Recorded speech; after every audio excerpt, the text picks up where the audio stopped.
Good evening, everybody. I hope you are all doing well. It is Wednesday, January 21st, 2026. I hope everyone is again doing well and staying warm. I'm in Atlanta and there is an ice storm predicted for Saturday and Sunday. And if you've ever been to Atlanta, it's somewhat hilly. So ice storms don't really go very well with hilly climates and southern drivers who are not familiar with driving on the ice. And ice tends to last a few days. So I went to the grocery store today. I went to buy some propane tanks for my grill, and they were out. Of course, I've got a couple of them, but I wanted to get all. I have four total. I wanted to get all of them done, but I couldn't do it. So we'll make do. We've got some tuna fish and sardines, and we'll hopefully and some bottled water. So hopefully we'll be okay. Second thing is I'm again using this new microphone, so please let me know if you can hear me okay. If you cannot hear me for some reason, obviously I won't know, but hopefully you'll tell me that everything sounds pretty good. So if you see my mouth moving, but you're not hearing anything, let me know that as well.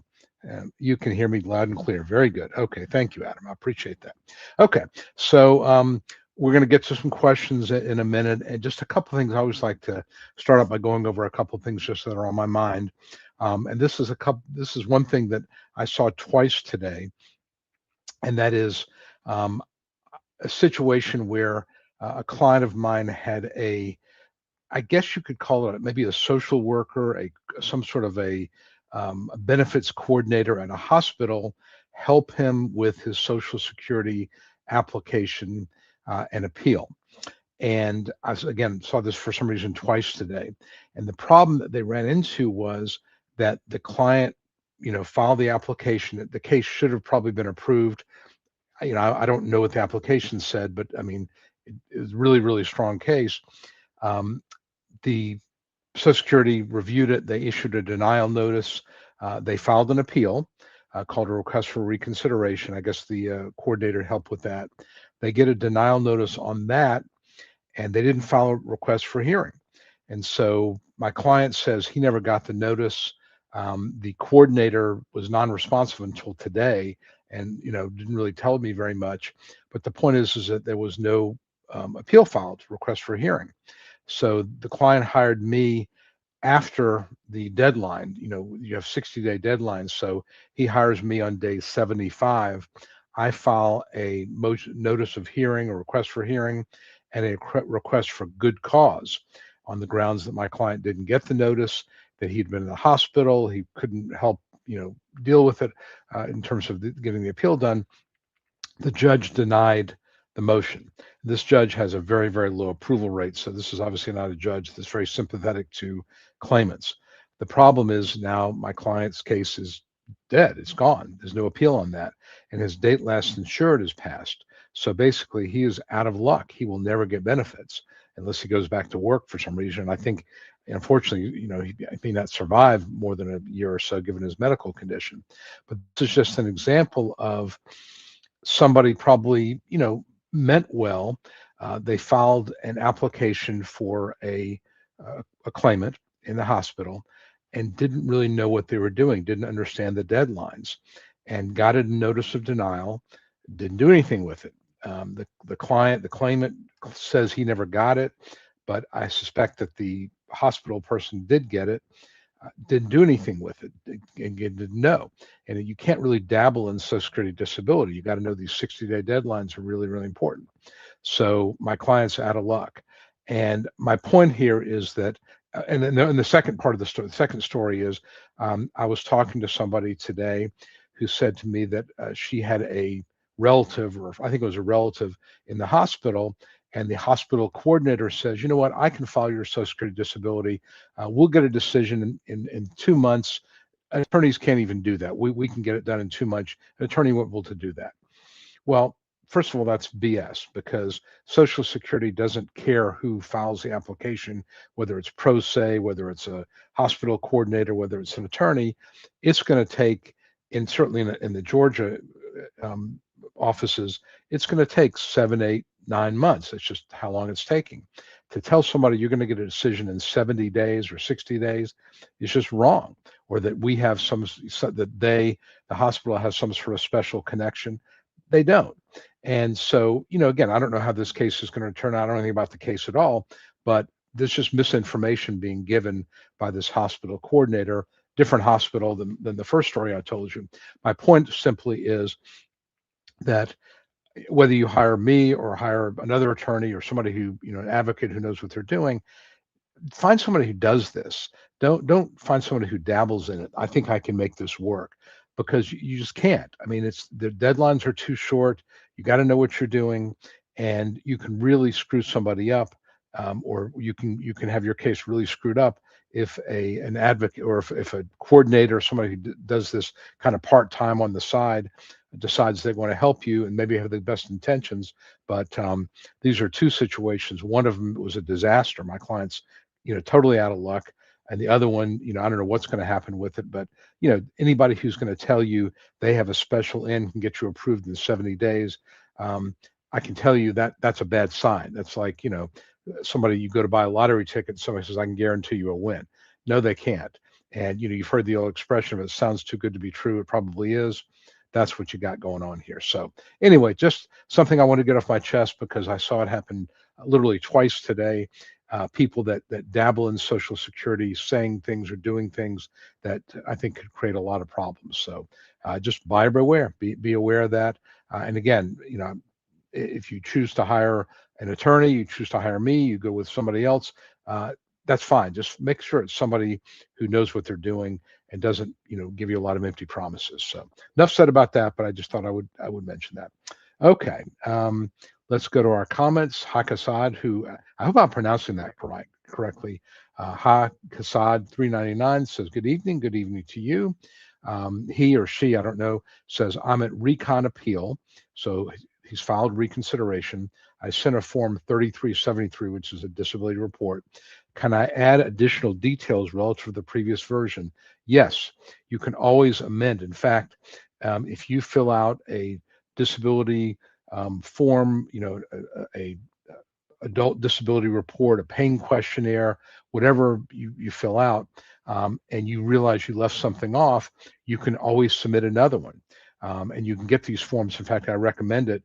Go online, type in SSA 3373 or 3368, where the form is, and you can fill it out actually on your computer, and then save it, and then you can either fax it in or mail it in, or if you get, and you want to get a barcode if you're going to do it on your own, which is a way to get associated with your file, or certainly make sure the case number is on there. But you could submit multiple versions of it, and you can always supplement it as well. And in fact, if there's not enough room on the form, you can add a notation, as extra piece of paper saying additional information. The more information you have that's relevant, the better. And judges will review it. I had a hearing today with a judge who was actually, I had two hearings today.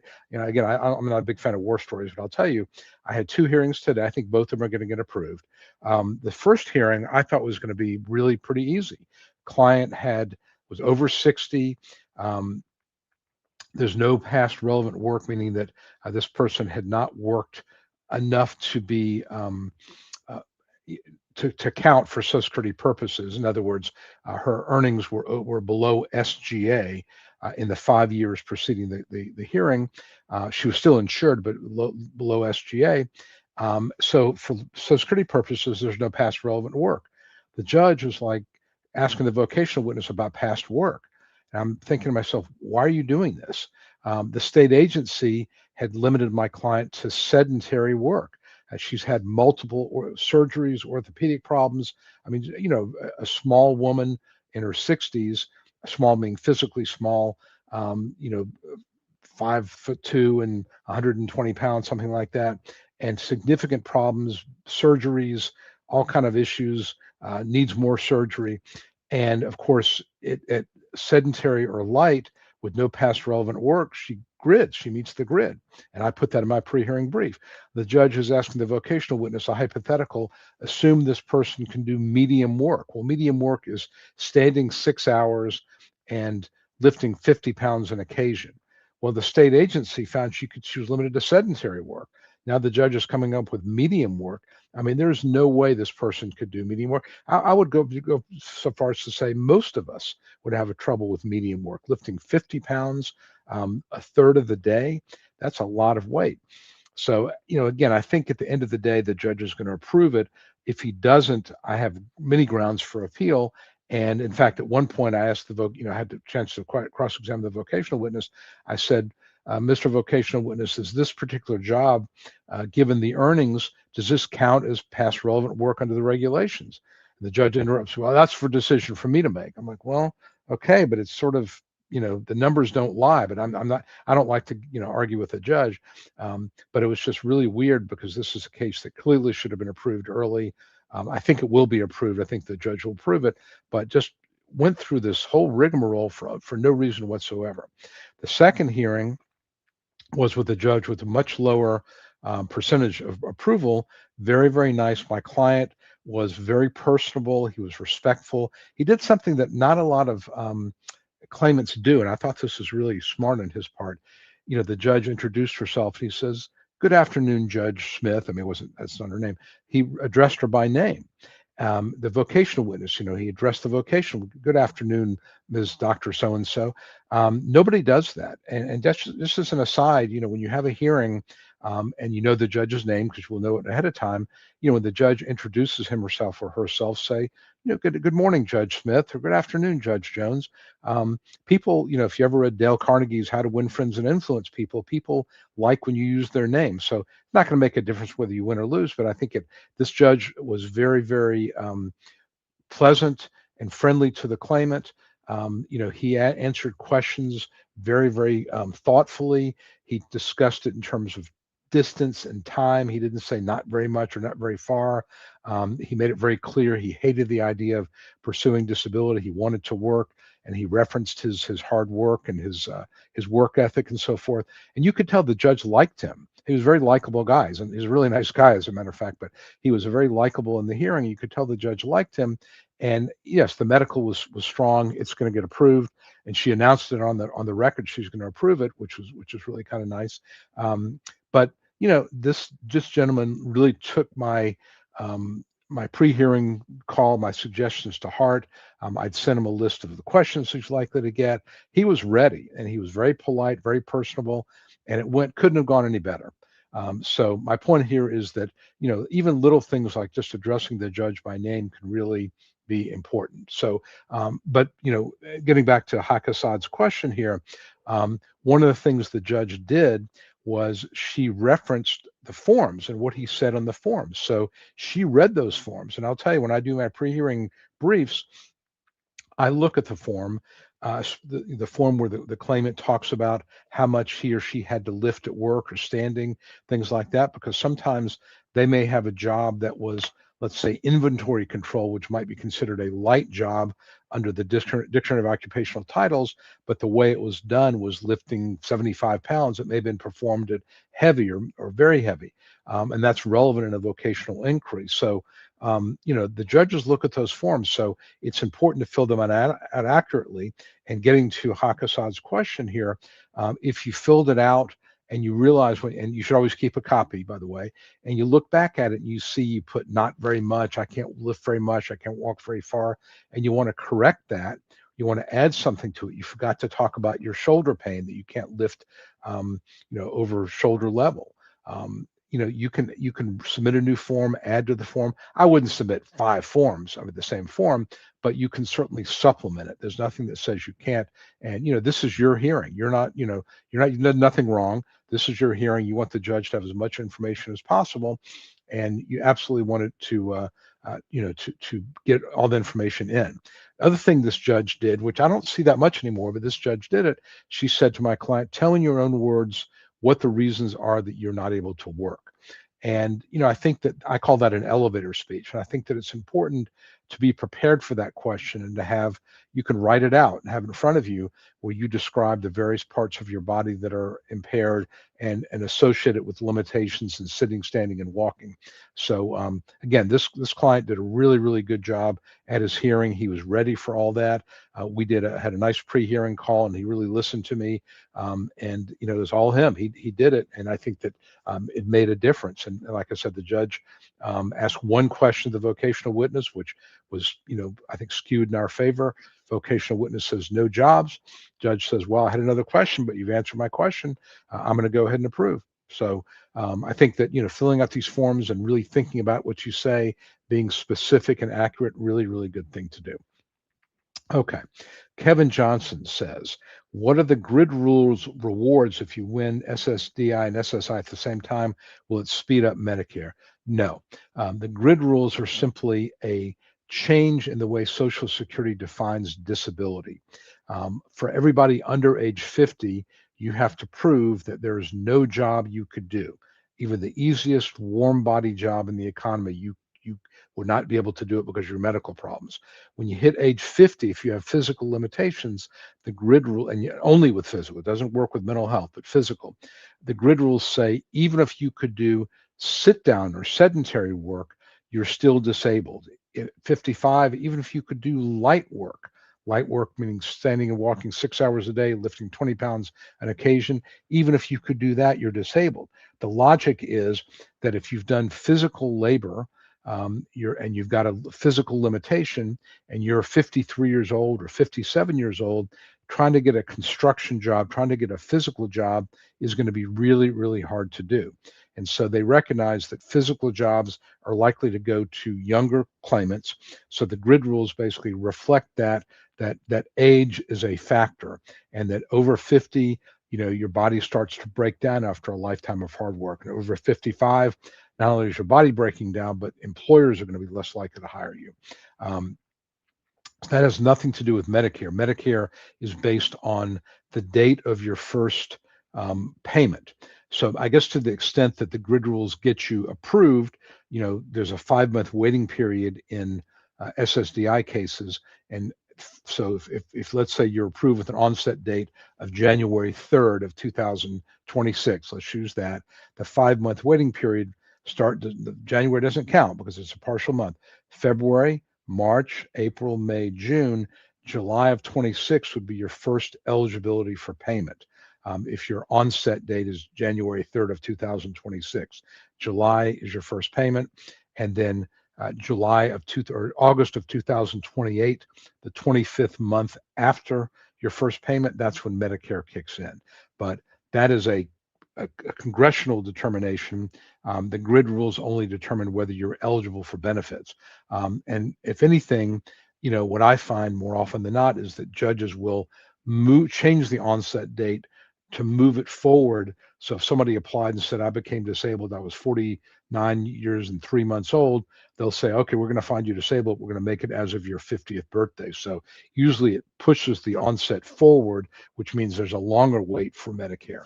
So again, but it has nothing to do with the, qualifying under the grids does not change or speed up your availability or access to Medicare. But the grids are a great way to win.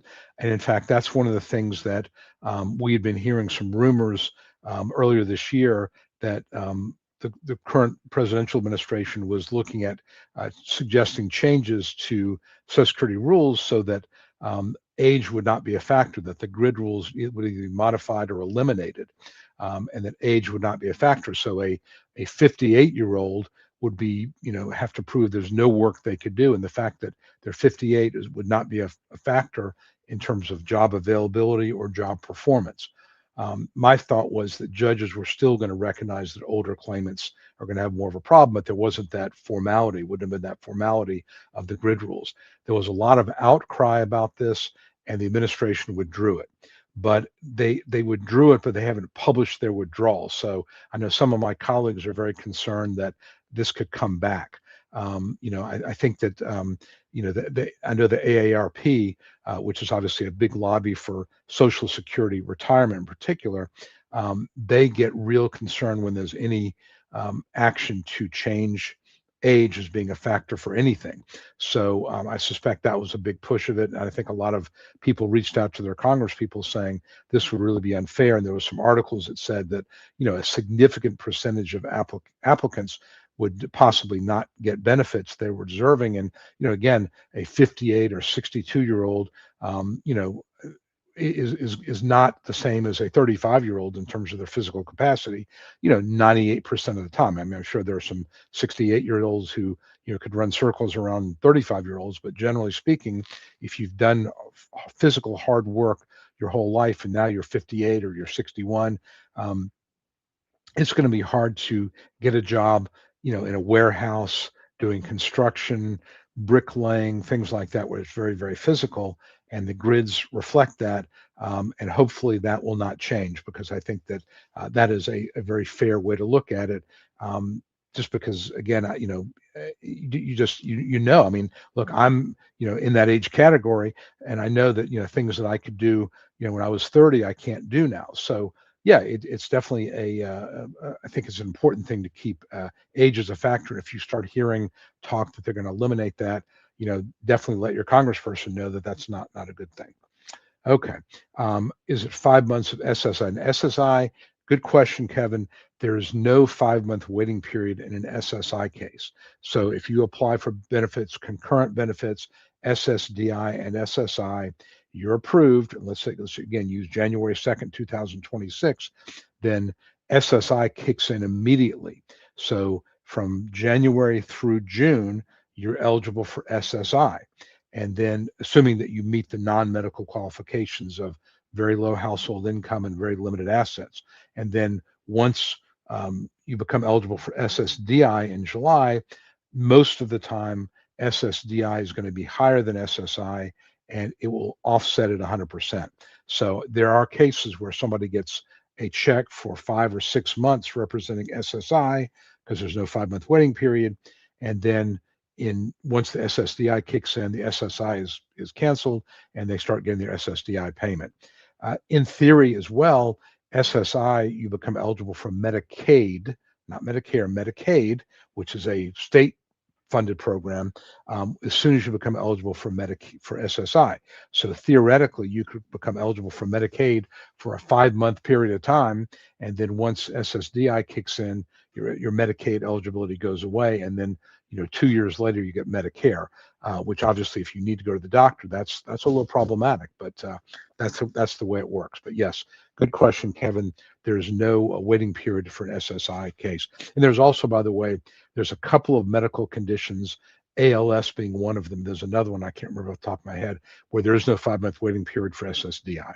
But everything else other than ALS and one other condition, there is. Okay. All right, Tom. And Tom, we've got a hearing coming up next week. And I did my brief. I got it done early, sent it to him. We've already been filed, and he wants to know when our pre-hearing call is. And I'd responded to him earlier that we'll do it. I've got a hearing tomorrow, and either tomorrow or Friday we'll get on the phone and we'll kind of go through what's going to happen. So, Tom, do not worry. I will definitely, as you know, I've got the brief done. I think it came out pretty well, and we will definitely talk next couple of days to go over what's going to happen. I don't like to, a lot of times I like to do my pre-hearing calls within a few days of the hearing, just so everything's a little bit fresh. But like I said, I'm happy to call you tomorrow as soon as we do that. As soon as I get a couple minutes available. Okay. Let's see here. I received the status update. Okay, my recon appeal from your experiences portend a specific decision. And I guess the status update said on January 21, 2026, a representative in a field office started a final review to make sure you still meet the non-medical requirements for disability benefits. All right, so what Hakasad is talking about is that in an SSDI case, a disability case, Title II disability, you obviously have to prove that you are disabled medically, that you have a medical condition or conditions that prevent you from engaging in substantial gainful activity. And in fact, step 1 of the 5-step sequential evaluation process asks, are you working? So a non-medical requirement would be Social Security has to confirm that you have not started working again. That's what they're talking about. So, up till 2025, you've got tax records that show 24, and then the tax returns that are due April 15th of 26 would give us information about 25. So right now, Social Security does not know if you started working at the beginning of 2025. There's no, there may be some quarterly reports. I shouldn't say there may be some reports, but they have to satisfy themselves that there's no over SGA earnings, substantial gainful activity. It was $1,620 a month gross in 2025. It's $1,690 in 2026. But that's what they're talking about. They want to just make sure there's been no work, because if they, make a decision in your favor and then they find out that you've been working for the last 8 months, that is a problem. You'd be in overpay status, and they try to get the money back, so they're trying to make that decision. Now, this next question I'm sure you're going to ask is, does this mean I won? And my experience has been no. That they do this review simply as part of the process. If you are approved, obviously they've got that done. If you're not approved, now they know up until this point that you have not done work at SGA level, but it does not mean you have been approved. It just means this is another step of the process that they have to make this determination as to whether or not you meet the non-medical requirements. Because if you did go back to work, they would then contact you and say, we think there's some SGA here. They send you a form, substantial gainful activity, tell us. Or if you tell them that you have been working, they may say, okay, you want to go for a closed period if you're eligible, or we're going to cancel your claim. So this is part for them to be able to know, are you still eligible for disability benefits? Again, not saying you're going to get approved or not approved, but this is just part of the process that they go through. And I understand if you say to me, why do they do this? It seems to be leading people on. It looks like I've been approved. Now I'm not going to get approved. Why do they even care if they're not going to approve me? And, the reason for that is that if it turns out that somebody had gone back to work and is not eligible, then Social Security is paying the state agency to do work for no reason. So they want to eliminate as many non-viable claims as they possibly can. And this is one way they can do it. So that's what I can tell you. But yes, I agree. It's a little bit sneaky pool to, to mislead you, or to kind of lead you on thinking, well, they've non-medical review, that must mean I'm approved. Unfortunately, it just doesn't work that way. Okay. Fan Cave Collectibles. My question this week is, after an ALJ gets a decision back from the writer, is there a way to know when it's going to be mailed? I got an email from my senator's office on Friday. No, unfortunately, there isn't. It goes back, and what we're talking about here is when the judge hears your case, he or she will make notes electronically on the file. They send it off to a decision writer, and a decision writer is somebody who is typically a young lawyer, or could be a staff attorney, who will review the judge's notes, listen to the hearing, look at the evidence, and based on a template, draft up a decision. In fact, Spencer Bishens, who was a guest last year, and I think is going to be on next week. We're talking, but I think Spencer's going to be back on next week. He was a great guest, very enthusiastic and full of knowledge. He wrote a book about Social Security and how to improve your chances of approval. So he's got some great tips, and I encourage you to tune in next week when Spencer's here. But Spencer did some decision writing himself, and so the way he described it was, the judge would make notes, what his decision was, or her decision, and send it off to the writer. And Spencer said some judges, if you looked at the evidence and the decision writer, felt comfortable and disagreed with the judge, would call up the judge or email the judge and say, let's take another look at this. And he said there were some judges who would be open to changing their opinion to approve a case they were eventually going to deny, because other judges wouldn't even think about it. They just were going to, if they denied it, they were denied it. That was it. But the point is that it comes back to the judge. The judge reviews it, makes sure that it's consistent. If there's any obvious legal errors, the judge will get those fixed. And again, whether they can do it locally or whether they have to send it back to the decision writer, I don't know. Maybe Spencer can tell us next week.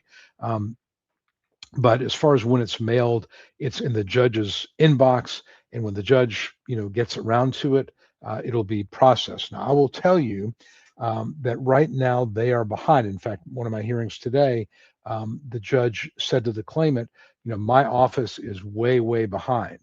And I'm looking here at I use there's a dashboard of my cases here. And I tried, I think, 12 or 13 hearings in December, and maybe the same in November, maybe more. And I got in January so far, I've gotten two written decisions. Compare that to the same time in December, I had 6 or 7. So that tells me they're just way behind. And that means that the decision writers are behind, the judges are behind. This judge said, my office is really, really slow. The judge was in Tennessee, and she said, my office is just really slow. It may be that there's a personnel issue. One of the things that, you've read is that Social Security gave buyouts to a lot of senior people. Their total staff count is the lowest it has been in 20, 25 years. The new commissioner, or maybe it's not so new now, Bizignano, is trying to use AI and a bunch of tools to eliminate human beings in the process. And maybe that will result in more efficiency. But right now, you have a lot of people that had experience are gone. You have people that are doing jobs, they're being pulled off one thing when there's heat on, because the newspapers start reporting that the 800 number is an hour and a half, and so they pull people off other things to deal with that. And so it's a bit of a mess right now.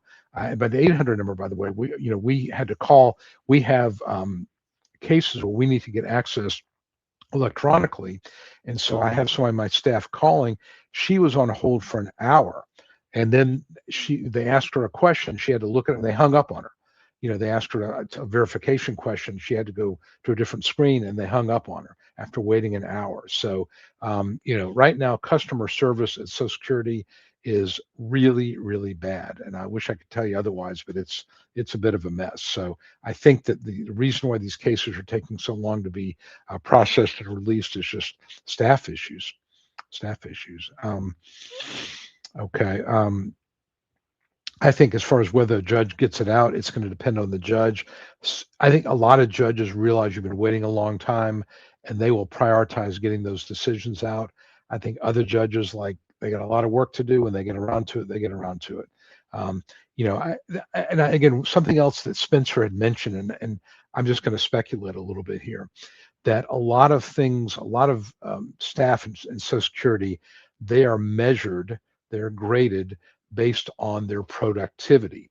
And there's certain functions that they do in any level of Social Security that are graded, that are considered in terms of raises and promotions and things like that. Some things are not. For example, fee petitions, which I've talked about this a little bit. Most of my cases, 99%, are fee agreements. I get 25% of past due benefits, et cetera.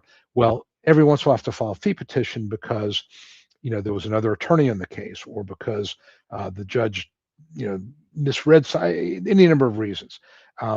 I had one where, and this is going back 7 years, I think. A client calls me, my lawyer passed away. Can you take over my case? So I took the case thinking, well, obviously the lawyer passed away. I'm able to do a fee agreement. Well, no. I get the decision back. The judge disapproves my fee agreement because there was another lawyer in the case. So I wrote the judge. I'm like, the other lawyer's dead. There's nobody in his office. I mean, it's gone. You're going to hold this up because there's not going to be any fee petition filed by the other attorney, and I want to get paid. Nope, you got to file fee petitions. So 7 years ago, I filed a fee petition. My client, to her credit, is like, I'll sign off on it. I will perfectly agreeable to that. She signs off on it. We finally get the payment letter, which I don't think I even got. I think my client got it and sent it to me. And it says, okay, I'm eligible for payment. So, of course, I look at my bank account this morning. They paid me half of what they owe me. So, I mean, fee petitions are, and so my point here is that Spencer told me the last time we had him on, was that fee petition processing is not something that is measured for purposes of promotions or salaries. So they don't care, and nobody cares. So as far as they're concerned, they can sit on these things for years. It doesn't reflect badly on on their what they do. And I've had two of these cases where I've gotten awards. The judge approved the fee petition, and they paid me half, and nobody will respond. So that's why if you have an attorney and you want to change attorneys, you need to get your first attorney to withdraw and waive fees, because no attorney who knows what they're doing is going to take a case where you have to file a fee petition, because who wants to wait 7 or 8 years, dozens of phone calls, hours on hold, you know, wait and years and years, and then finally get an approval and then get paid half of what you're owed.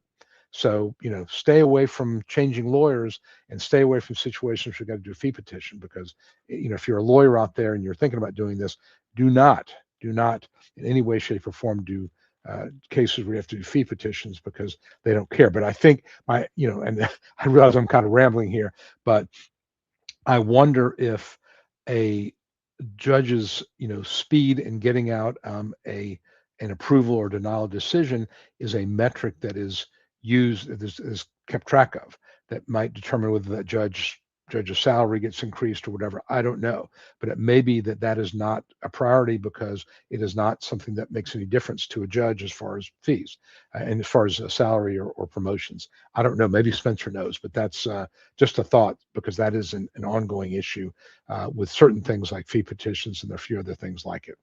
All right, Rodney is one of our old clients. Rodney has a unique distinction of getting an award from a judge who rarely approves anybody.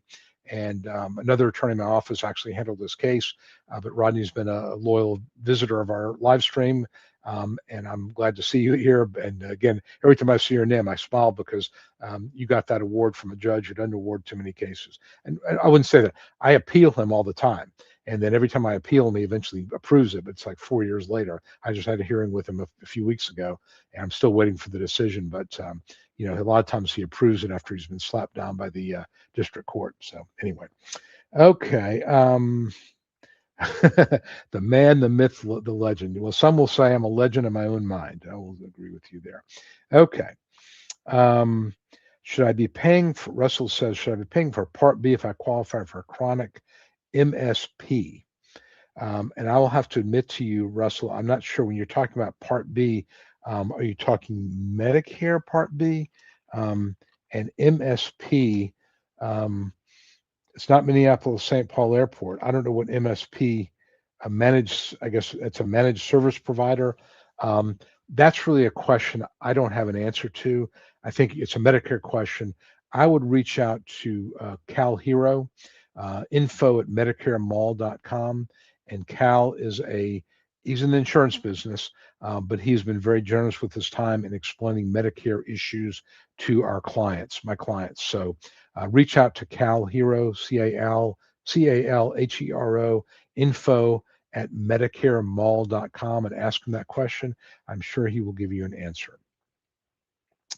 Ginger Mittens Pirate. That's an interesting screen name. Okay.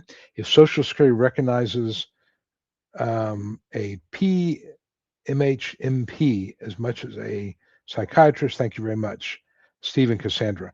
Okay. What is a PMHMP? You need to explain your term. I'm not sure what that is.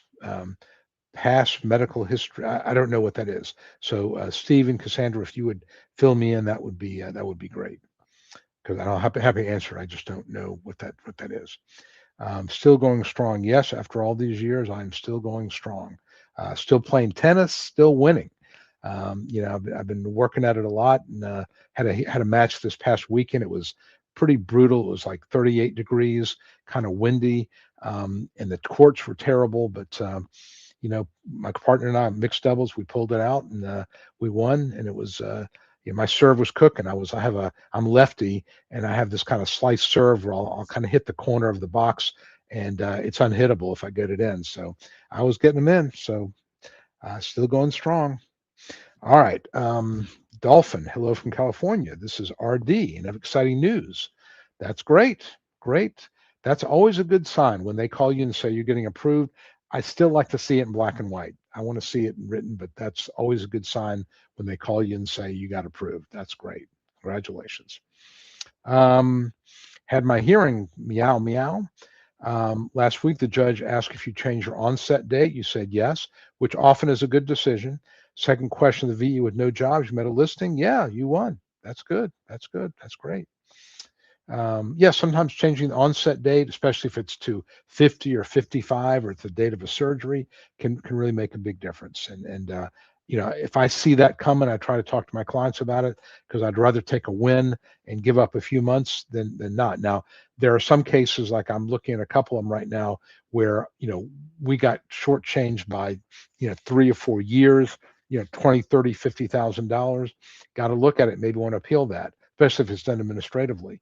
But if it's a $10,000 or less, probably tell you just to take it because it's hard enough to win. And if you appeal, by the way, and it goes back for another hearing, it's an all issues hearing. So you may get a different judge who could deny you. So it's dangerous to appeal a partially favorable unless the money is so significant that you really should absolutely do it. Fan Cave says my hearing was December 17th. So it was about a month ago, remanded twice by the Federal District Court and the Appeals Council. The judge asked the vocational witness about absences and off task, no specific hypotheticals. That ME was the medical expert, complete clown. The judge challenged him and asked me to respond to comments. Yeah, and so what we got going on here is the judge's questions were only about absences and off task.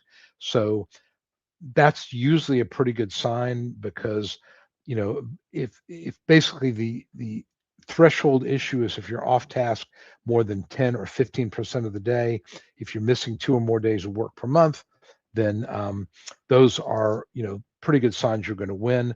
And so if the judge didn't ask anything else, it's going to come down to that. And if that's all they're asking, I would take the position that if they didn't get denied, I would say the judge didn't ask about all these other things. And so, I think that would be possibly grounds for appeal because there are other medical issues that are serious that needed to be included in that hypothetical. Although being absent, 2 or more times of day or two more days per month, or being off task 15% of the time is sort of a threshold that no employer is going to tolerate that. But there are other minor things that could possibly be included. And so I would argue, for example, that a person who is likely to miss 1 day per month, but has a lot of other limitations, that might push you over the edge. So again, all in all, it looks pretty positive. And the ME, the medical expert, that is, what I'm seeing now more and more is medical experts are, from these services, and some of them, clown's kind of a tough word, but some of them, don't put a lot of effort into reviewing the file. And judges, they don't like that because it's a waste of their time. And it's also a waste of the agency's money. So I've seen judges get kind of aggressive with MEs who are not prepared. So yeah. So again, all in all, sounds like you've got a pretty good thing going here. So hopefully you get approved. Okay. Amazing Grace Ranch. My SSDI is being reviewed for renewal. It's not for renewal. It's being reviewed for possible termination. Big difference there. I have the total disability that was 5 to 7 years. My question is, if they renew it, will be the next time period. I'm 50 years old. So again, it's not about being renewed. They're looking at it to say, do you remain disabled?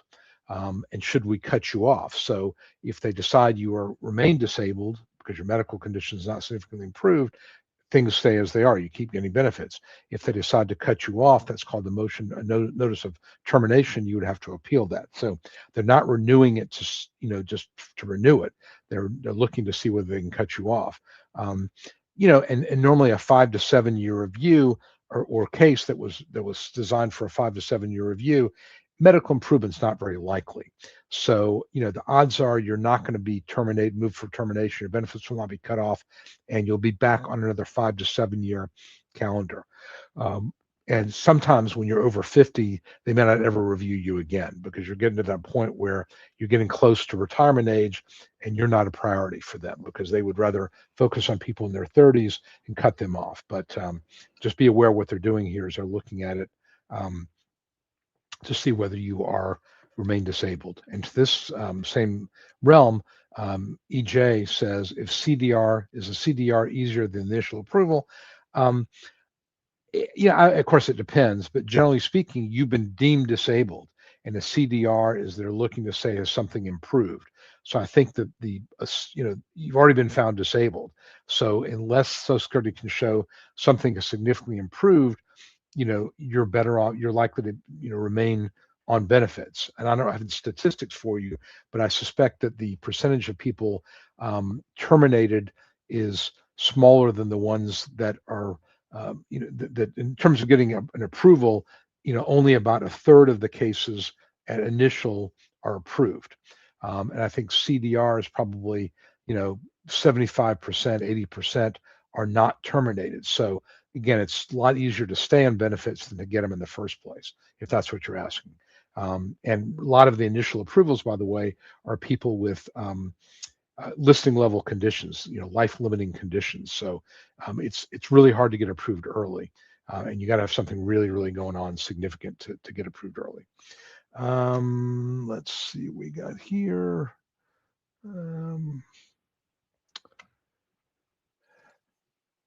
Kiki 8911. How long does it take for the SSI to make a decision? In Georgia, I applied for my son in April 24, still pending, seen 2 of their doctors.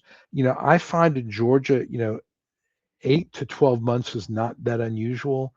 It shouldn't be that long, but it is.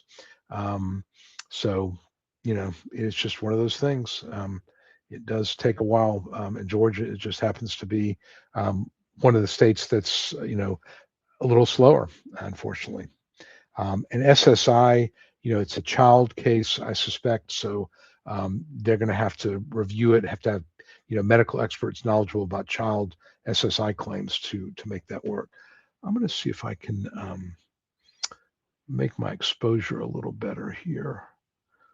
Let's see here. It looks a little bright to me. Let's see if that got any better. Maybe a little bit better. Okay. I'm just messing. I got this new camera, and I'm just messing around with the exposure. So let's see if that makes it a little bright. Because I have a video light sitting next to me, pointing at the ceiling, but it seems like it's a little bright. Okay. Housekeeping, but I just thought I'd let you know what I'm doing.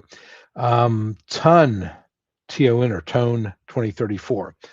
TONE is a reconsideration. DDS sent a letter saying, received on the 16th, saying, call by the 19th to risk losing your case. Left 6 or 7 messages with no answer. Can they dismiss the case since you've called? Great question. They're not going to dismiss your case. But I think that, this is a lot of stress they're putting on you. They say, call us. You've left messages. What I would do is I would go to ssa.gov/locator, ssa.gov/locator. Put your zip code in, and this is a way to find the fax number. Get the fax number for the office that's handling your case. Look on the notice that you've got, and you'll see a case number, 868 digits. And I would write a letter, dear, typically they'll have the person's, it'll be like, Jane C is the adjudicator, and maybe even a fax number on Jane's signature block. I would fax a letter to the adjudicator saying, I got your letter of the 16th. I've made 5 or 6 attempts to call.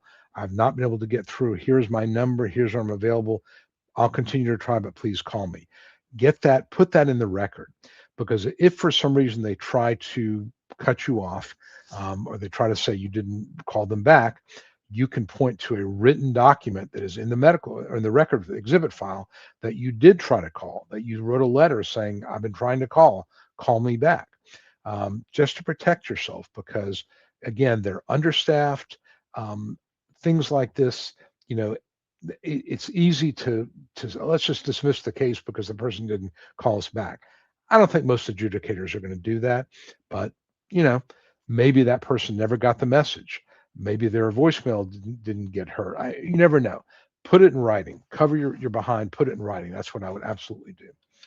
In fact, we do a lot of that when we're getting, when you have a client at initial and recon, which a lot of our cases are cases we filed the application or got involved pretty early.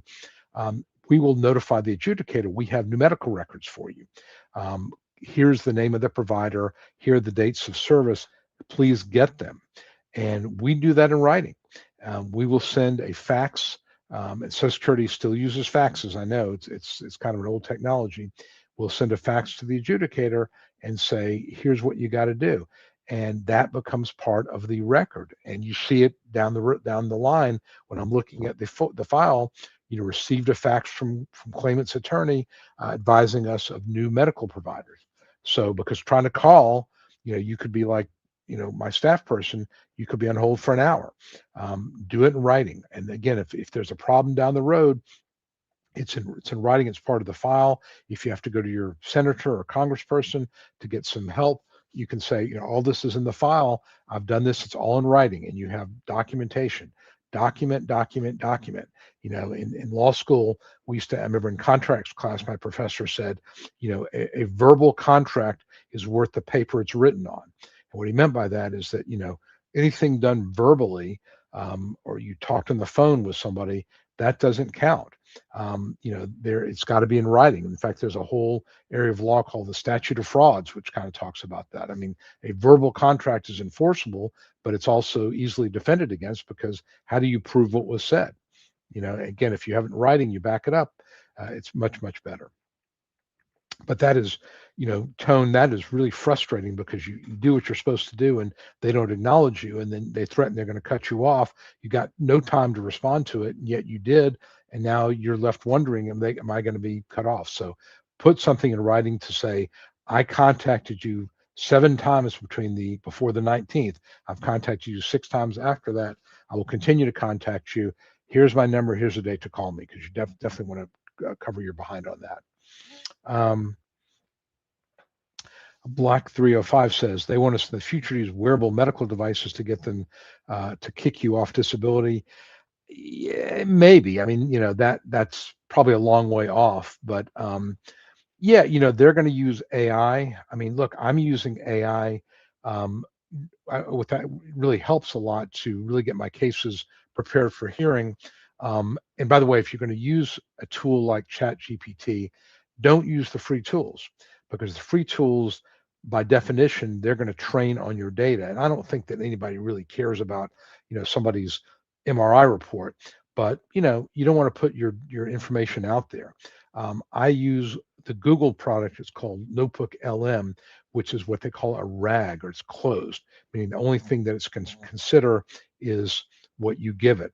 There's another program I use to kind of analyze medical reports. It's a HIPAA compliant type of program. So I'm very, very careful about my clients' privacy, and so I use AI to kind of get me started on things. But I will tell you, and trust me, because I've seen this happen many times, AI will make mistakes. They call them hallucinations. I was looking at an AI, and this is from Notebook LM, which is usually pretty good about this. It referenced a document. It said the claimant's neurologist said that he has a permanent impairment, and because of migraine headaches, and is not able to work. I looked at the document. What the document said was he has a permanent impairment. Migraine headaches prevents him from being on jury duty. Totally different thing. Now, again, if you can't be on jury duty because you have migraine headaches, that's going to suggest that you'd have a hard time at work. But if I put in my brief that the neurologist said in exhibit ABC, 16F page 4, that he could not work, that's wrong. So you got to check those, whatever your AI tool tells you, you got to check it, because you cannot assume, and I know there's some prompts I'm using now where I basically tell the AI tool, double check, don't quote me something unless you would double check it. And that's a whole different issue, AI prompting and so forth. But it's prone to hallucinations, even the good ones. And I've got a really strong prompt, and I've gotten good results from it. But I saw this one today. I'm like, whoa, nope, that's not what it said. And I looked at the file, because I always check that and double check the sites. And it'll I've had it give me wrong page numbers. There'll be a record that is, they break the records down using exhibit numbers. So F section F as in Frank, F section of your file is a medical report. So let's say Exhibit 3F might be the report from Dr. Smith, and 4F might be from the VA, and 7F might be a consultative. Well, in this particular case, Exhibit 8F was 350 pages. So in my AI tool, it gave me a reference to Exhibit AF, page 403. Well, there ain't 403 pages in that. So again, a mistake. Now the reference was correct in terms of what it said, but it gave me the wrong page number. So they're just, things you got to just really, really watch out for if you use AI. But, I don't think we're at the point where they're going to be tracking you with medical devices. We could get there. But I do think that Social Security will use AI tools in the future to make determinations as to eligibility. In fact, not just Spencer, but we had an adjudicator on who used to work for Social Security. She's moved on. I think she called herself Linda in our when I had her on the live stream, and she said there is an AI tool. It is not very good, but it's they're trying to use it, and Bizignano is going to be very much at the technology. So don't be surprised if 2 years from now, the decisions or the evaluations are being done by AI as opposed to adjudicators and medical specialists.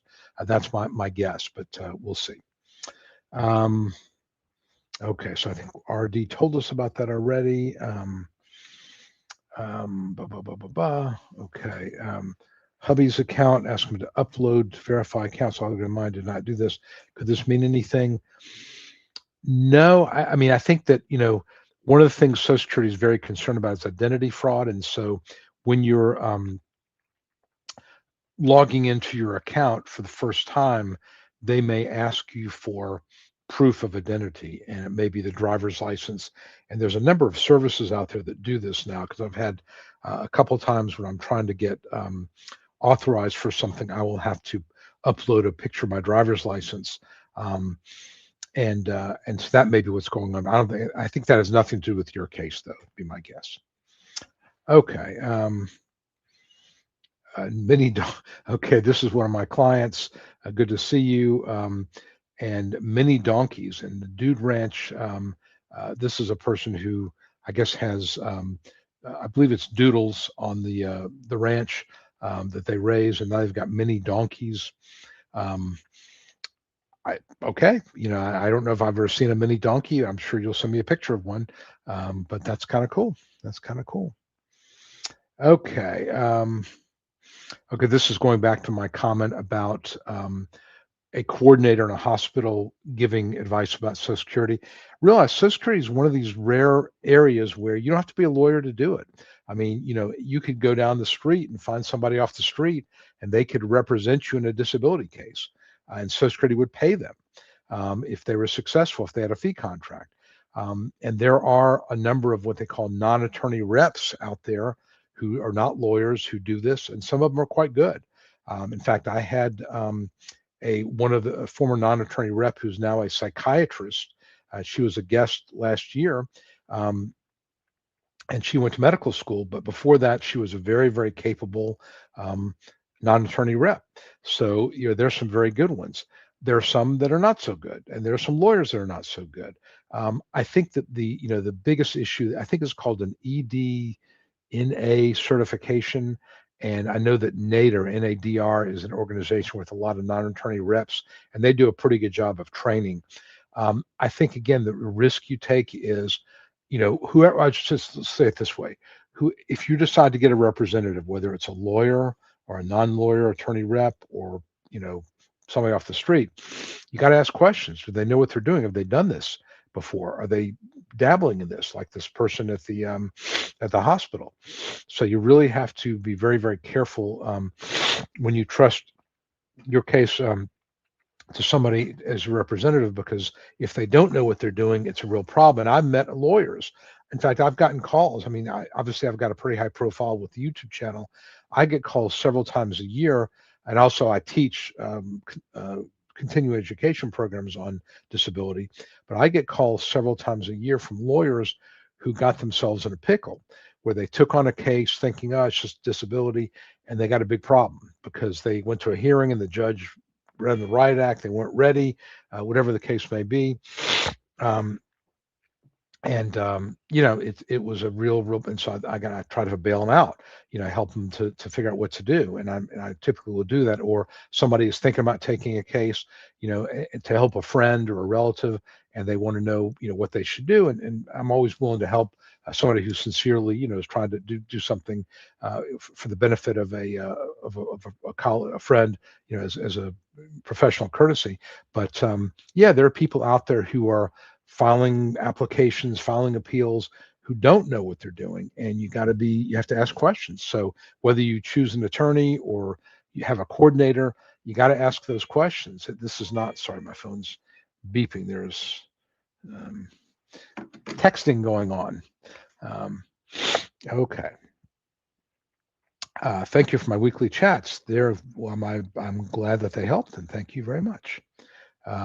Cynthia, one of my clients, thank you. Congratulations to RD. That's great. That is. Thank you, everyone. Don't give up. Absolutely do not give up. You gotta keep fighting it. Okay. Tracy Fuller. Workers' comp question. Was wondering how a workers' compensation settlement affects future SDI. Presently going through workers' comp case, hoping to have it settled in April or May. Once settled, I will retire and contact my office, start SSDI. Talked to Angela in the fall. She feels it's a strong case. Okay. I think the important thing, Tracy, and thank you for reaching out to us and talking to Angela, who's one of my legal assistants, call screeners, and she does intake, did a really good job on intake. Um, the key thing here is that your settlement needs to contain language called Hartman, Hartman, Hartman language. And what Hartman language does, and most comp settlements nowadays contain it, it basically says that we're going to look at this settlement, $50,000, 100, whatever it is, and we're going to treat it as if this is being paid out over your expected lifespan. So instead of being $50,000, it is, you know, $75 a month for the next 25 years, or however the math works out. And that means that there's no offset. If you don't have Hartman language, then what happens is your Social Security would be offset dollar for dollar until that you reach the total amount of the settlement. So you have $30,000 of settlement and you have past due benefits of $25,000. Well, you don't get those because that was reflected during the time you're getting, workers' comp. And the next $5,000 of Social Security benefits, you don't get those either because there's workers' comp. So it's really important to have that Hartman language in there. The other thing, I'm giving that a very, very big picture explanation, but one thing to remember, if you have a comp case and you talk to a lawyer about settling it, make sure to mention the word Hartman language. And if your lawyer doesn't know what you're talking about, do the research and ask your lawyer to research Hartman language, Hartman. It's very, very important because otherwise you won't see anything from Social Security. Second thing you got to be concerned about is Social Security and eventually Medicare, because SSDI and Medicare are tied together just like SSI and Medicaid are, but this applies mostly in SSDI cases. Medicare does not want to pay for medical treatment that arose from a work injury. So in many cases, if you have a serious permanent work injury, you will have to do something called a Medicare set aside. And what that means is that a percentage of your settlement needs to be set aside and put into a special account to pay for medical expenses. And your settlement papers in comp will say, I agree not to file for Social Security for a certain period of time. That the goal there is to protect Medicare. It's negotiable. All that's negotiable. But my point here is that when you are getting ready to settle your comp case, those things need to be taken into account. Your comp lawyer, if they're not familiar with Social Security, you want to bring in a Social Security lawyer to help kind of figure out how your settlement needs to be structured so that you're able to pursue disability, to get disability within the time you're insured for Title II disability benefits, and you don't mess up with the Hartman language so that you get your benefits. So a lot of moving parts. Big picture again, Hartman language, really important. Number two, realize that Social Security and workers' comp do not play well together. And so you got to really be careful about how you structure that settlement. And again, happy to help you when the time comes, Tracy, as far as the structure of the settlement. Okay, Fragenstein Corral. I'm sorry, Fragenstein Corral. I don't know. I'm not going to be. I don't know what that or how you would read that. But okay, in today's political climate, is it harder to find disabled than it was last year? And do I have to worry more because of the political climate? I have not noticed any difference in terms of approval rates. I know that there have been some trial balloons floated by the current administration to make it more difficult because again there's a perception and it's honestly probably more on the right than on the left, but it's both, that there's a lot of fraud in the disability program and that this is easy way to save money in the budget, and it's a entitlement program. They can carve out all the fraud, they can make it a lot more difficult. um, there is that attitude in Congress. There was a period of time toward the end of President Biden's administration where we had a commissioner, Martin O'Malley, who was very pro-claimant. He got a few things done that were to this day very helpful, have not been reversed. One of them was they changed the look back period for past relevant work from 15 years to 5 years. Makes it easier to win.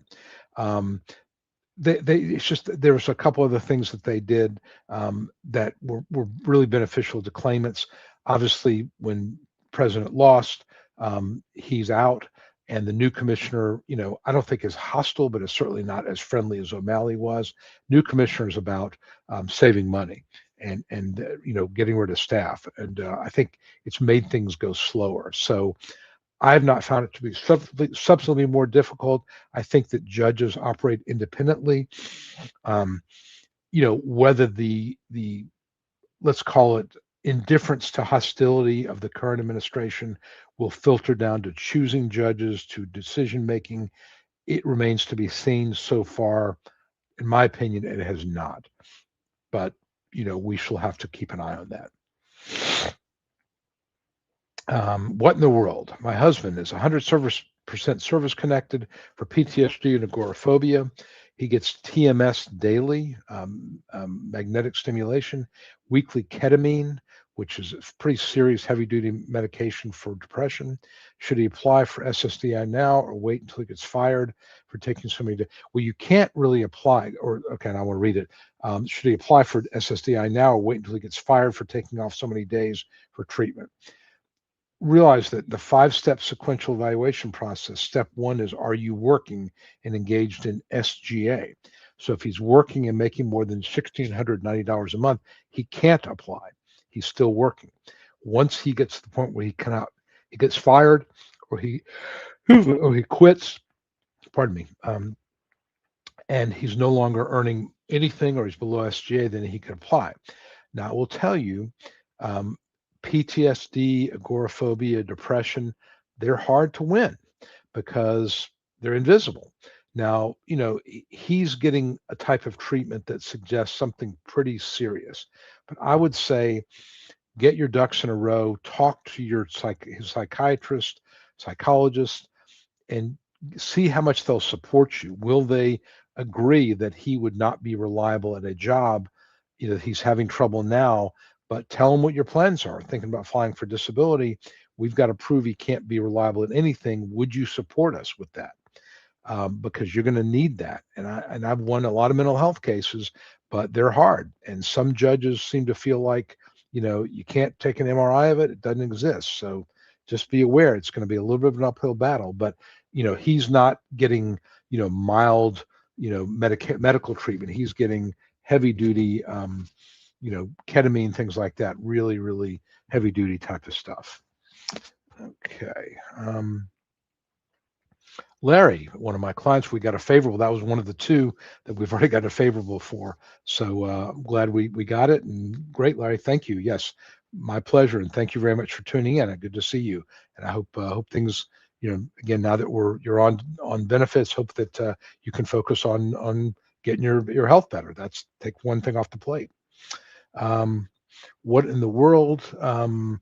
Works at home. Okay, so your husband works at home and is taking time off for medical treatment, the ketamine infusions and so forth. So that kind of sounds like an accommodation. And again, when you're painting that picture, when you're sort of telling your story, he's telling a story, I was in an office, I got to the point where I'm working at home and I have to go in, I'm starting to get static from my employer, I finally had to quit or I got fired.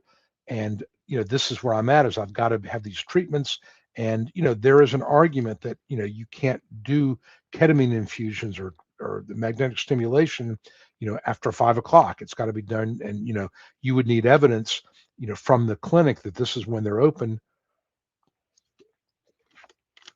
and that you need a certain amount of recovery. You can't work around that because that's a question that comes up a lot. People say, well, I've got to go to the doctor for therapy, physical therapy, an infusion, some sort of procedure once a week, and it's 3 or 4 hours. And Social Security's position has generally been, well, you could do that after lunch break or after hours. Well, I know some of my colleagues have made the argument, no, you can't always do that. You have to be, and if you can provide evidence that the facility they go to and facilities like that are only open from 9 a.m. to 5 p.m., got to be done during the day, and you can make an argument that treatment disruption or days being disrupted by treatment, that would be a vocational problem that would prevent you from being a reliable employee, which I think is true. I mean, anybody who's gone to the doctor knows that doctors aren't going to always see you on time. It's always going to take longer than you want. There's traffic. How many people are going to be able to go in a 45-minute lunch break and have physical therapy or have a ketamine infusion and be back at work and ready to go 45 minutes later? Just not very likely. I mean, look, I've had physical therapy before. Physical therapy clinic was just down the street, and you go there and they're late finishing up with the person beforehand, or they have some questions for you. It's never going to be, if it's 30 minutes or 45 minutes, it's going to be an hour and 15 minutes. And I think you can make that argument in disability, and I'll make it. I've made that argument before. The Social Security form, let me look that up. Let's see what form SSA form 4734. See what that form is. Okay, that's RFC form, residual functional capacity form. And basically, this is the form that the adjudicators will use to figure out or to make a conclusion about your functional capacity. I would submit that there are better forms than this out there. I think I've given you all this, but there is the. Let me find one and I'll put it in the comments there. I know that there's. Let's see here. Free sample forms. And let me just put this in here. This is from somebody it was called How to Get On. It was a woman who did this, did a lot of work. Unfortunately, she passed away, but her website's still out there. Hopefully somebody's still maintaining it. But this is an example of a place you can get free forms that I think are better than the form you're talking about, the 4737. But anyway, and basically what they're asking is, if you look at that form, there are check boxes where it's talking about not significantly limited, and is it unusual to look at the list of impairments of like only? So what they're saying is, when you look at the form, and they're basically saying that every condition on the form, and let me actually show you the form. That may make it easier to explain this. Okay, here's the form that Sailing to Infinity is talking about. Let me make this a little bit bigger. This is the 4734. This is an older version of it, but the new ones are pretty similar. And make it a little smaller there. Oops, wrong way. Okay, so all these questions, and what happens if you go through and you say, well, occasionally I can only lift 10 pounds. And frequent, or it talks about climbing, never. you put never for all these things here, and there's only one question here that you could do unlimited or not significantly limited. Is that okay? Um, and I think that my first answer to the person's asking if they fill out one of these forms or the doctor fills out one of these forms, and every question represents or shows some significant impairment, is that going to be a red flag for Social Security? Could be, could be. I mean, you know, is it possible that every question, every issue here, manipulative limitations, postural limitations, visual limitations, communication limitations, environmental limitations, is it possible that you have problems with all of these? Yeah, it is possible. um, would it be more credible, in my opinion, if you had a few of these areas showing significant limitations and maybe some of them showing little to no limitations? Yeah, that's probably more credible. If the doctor is filling it out, what you want to avoid is Social Security concluding that the doctor is sort of, you know, on your not on your payroll, but the doctor is, basically doing anything they can to help you, and it's not as objective as they might like. Um, I've talked about this before. They used to have something called a treating source rule, where a treating doctor's opinion was giving controlling weight. They got rid of that. And part of it was because of the Eric Kahn case, but I think part of it was because they felt like some doctors were just being overly generous when it came time to filling out limitations. So my personal opinion is, you know, it's okay to have a couple of these areas show significant marked limitations, but it's probably more credible to have some of them show, mild to no limitations, because all you need is a few marked and you win. You don't have to say, it's like saying, I'm in pain level 9 24/7.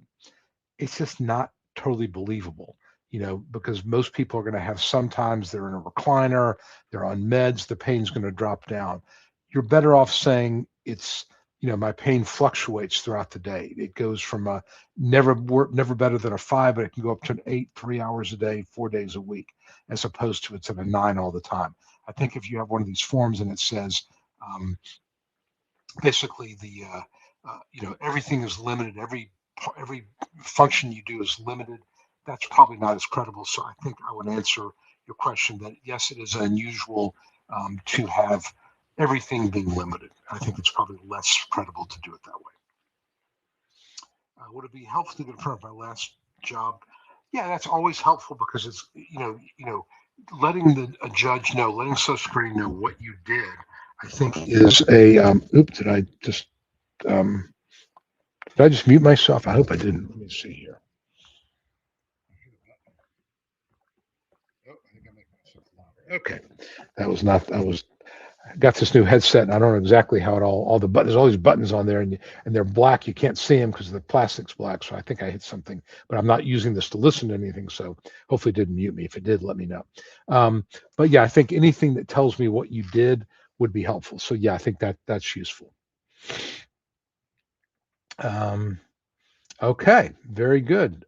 Getting approved at initial, that's awesome. That's what I love when that happens. I mean, obviously, there's not a lot of fee being paid because it's approved at initial.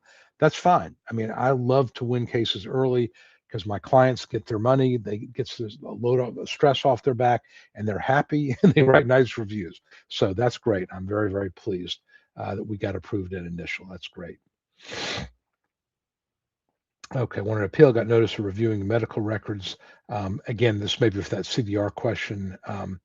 56, yeah, they're not going to cut you out. I just don't think they would. Um, okay, so you got onset of June of 24. You filed in October of 24. Yeah, that's pretty quick. That is pretty quick. Okay, Randy, non-medical review. Somebody asked this earlier. In an SSDI case, they need to make sure that you're not working. So when they're looking at the file and whether they're going to approve you or deny you, they need to know, are you working since your last tax records hit the IRS and then Social Security? So that is what they're doing. If you're working, then that would be grounds to not process your application or limit it to a closed period, because um, the Social Security step one of the process is, are you working? But that's the answer to that. Christina, one of my loyal viewers, says hello from California. Hello, Christina. Good to see you here. Sailing. Okay, all the questions for section B, number 8, seem to represent ADHD directly. Be explains check not impaired if I had enough time and no interruptions. I think that when you're answering, and I'm not exactly sure what form you're talking about, but if they're asking for your performance on as a I hate to use this word normal, but not getting accommodations. So look, if you gave me, I was never a great math student, but I understood some of the concepts, and I struggled in math tests when I would have a lot of questions to do and not a lot of time to do it. If you gave me a test and said you got 45 minutes to do it, not going to do that well. If you said you have unlimited time you can take all day long, I'm going to be able to figure that out. But that's an accommodation. So ADHD obviously is one where there's focus and concentration are impacted negatively. But I would say, if you're talking about performing something in a standard amount of time, not giving an accommodation, you are impaired. If you have unlimited time, you wouldn't be impaired. But where do you have unlimited time? I mean, if you had a job, and let's say that your job was to, I don't know, process insurance claims and review records to make sure that the doctors are being paid the right amount of money, as an example, that's a job out there. Well, if you've got to process 15 files in a day, and that means you've got to allocate 45 minutes per file, let's just say, but it takes you 2 hours per file. Unless you're going to work all day long and all night long, you're not going to be able to perform that job with adequate pace. That is a vocational problem. So I would say you would check impaired when you're talking about doing this at a regular agreed upon standard pace. So I think that you are impaired in that regard. Christina says, please share with friends. Yes, very much. Rick, thank you, Rick, for the super sticker, $5. I thank you, and my son Jake thanks you because he gets lunch out of it. When I get these tips in the live stream, I take him to lunch because he does my video editing, and he likes free lunches and he likes to eat. So it's all good for everybody. Laurie Schroeder, they withheld 25%. They automatically get it. Okay. It's actually $9,200, not $9,700. So what Laurie's talking about is case went to federal court. The lawyer filed for 406B fees. If he files for 406B fees, he's got to refund to you the fees that Social Security paid him under the fee agreement. And the 406B fees will be 25% without a cap on them. So it'll cost you more. It's cost you. He's earned more money.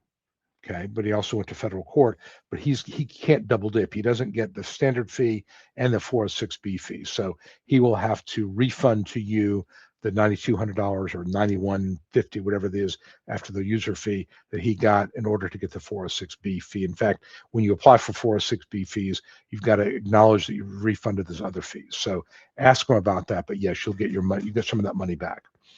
Because you don't get both. He doesn't get, that would be more than 25%, right? So he gets the 25%, but not the fee agreement amount. He's got to refund that when he gets the 406B.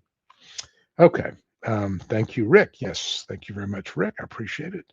And I hope, Laura, that answers your question. 406B fees apply when you go to district court. Somebody else says to Dolphin, congratulations very much. Molly Colley. Why are you on YouTube talking about your SSS looking like a fool? Okay. Not sure what that means, but all right. John, the reason they're talking about Social Security, Molly Colley, is that's what this live stream is all about. John Wilson had a hearing on the 13th of this month. The judge said at the beginning, I will know something within the next 2 months. Does it take 2 months to get a yay or a nay? It's going to take between, I tell my clients 4 to 6 weeks generally. It's been slow. So don't be surprised if it does take a couple months. That's just the way it is right now. I'm in Texas, been 4 months you appealed and request a hearing. Usually you get a hearing, and this is one thing they've been pretty good about is getting hearings scheduled. So you should get a notice of hearing in the next month or two. Usually you get a hearing within about 6 or 7 months after you request one. Alicia, okay, one of my clients got an overpayment notice. When I called them to think they will allow a payment plan, yes, they will. And there's a form. And if you email me, I will send you the form to request either a waiver or a payment plan. Okay. And I'm sorry that you got the overpayment. I guess I don't know what happened there. Well, we can talk about that. But thanks for tuning in. But yes, drop me an email. And we'll walk you through what to do.